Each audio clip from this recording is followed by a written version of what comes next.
আচ্ছা, আমরা এখানে হচ্ছে এখন মিনি বার্গার করব। বার্গার সস এখানে চাইলে আমরা হচ্ছে ইউজ করতে পারি। নরমাল বার্গারের মধ্যে তো আমরা আগে সস ইউজ করি, তাই না? তবে মিনি বার্গারের ক্ষেত্রে আমরা এটা টোটালি হচ্ছে সস দিয়ে মাখানো আছে, এখানে সস না ইউজ করলেও চলে, ঠিক আছে? যেহেতু সস অলরেডি দেওয়া আছে, না ইউজ করলেও চলে। আমি জাস্ট হালকা করে একটু দিয়ে নিচ্ছি, অল্প করে। অল্প একটু বার্গার সস দিয়ে নিচ্ছি, এতে করে আপনার খেতে ভালো লাগবে। একটু মাস্টার্ড সস না, মাস্টার্ড সস আর দিচ্ছি না, আপনি চাইলে ইয়েলো মাস্টার্ড দিতে পারেন। তবে লাইফ বেকারির ইয়াতে আপনার হচ্ছে দেওয়া হয় না, এগুলো হচ্ছে ক্রাইটেরিয়া মেনটেন করা হয়েছে আপনার যখন আপনি অ্যাকচুয়াল বার্গার করবেন তখন।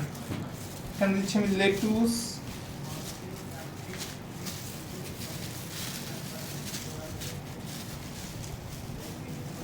বার্গারের নিচের যে পোরশন দুইটা ভাগ করলাম না আমরা, জি। নিচের পোরশনটাকে বলা হয় হচ্ছে আপনার কি হিল, উপরেরটাকে বলা হয় ক্রাউন, ঠিক আছে? জি। বেসমেন্টে যেটা থাকবে সেটাকে বলা হয় কি হিল, Heel। আর উপরের যে পার্টটা যেটা টপে বসবে সেটাকে বলা হয় কি Crown। ক্রাউন। এখন আমরা এই যে ফিলিং করে রাখছি, ফিলিং বসিয়ে দিই।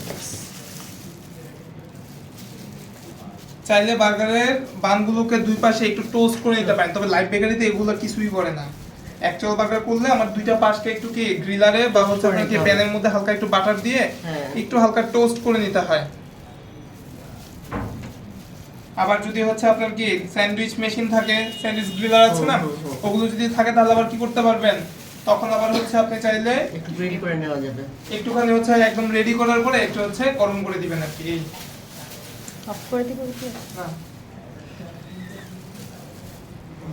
এখন হচ্ছে আমরা ক্লোজ করে দিচ্ছি, রাউন্ড বসাবো। এখন হচ্ছে এক একটা টুথপিক দিয়ে আমরা হচ্ছে এটাকে সিকিউর করে দিচ্ছি।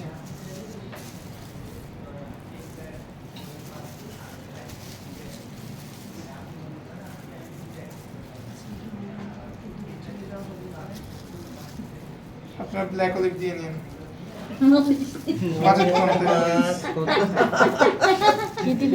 এইটা জটিল ছিল। ব্ল্যাক অলিভ, নাগা সস দিলে ঠিক ছিল। এইটা জটিল ছিল।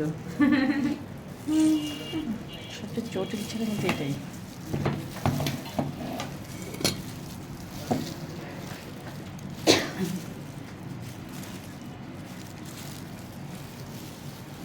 প্রেজেন্টেশনও অনেক বড় একটা বিষয়। অবশ্যই।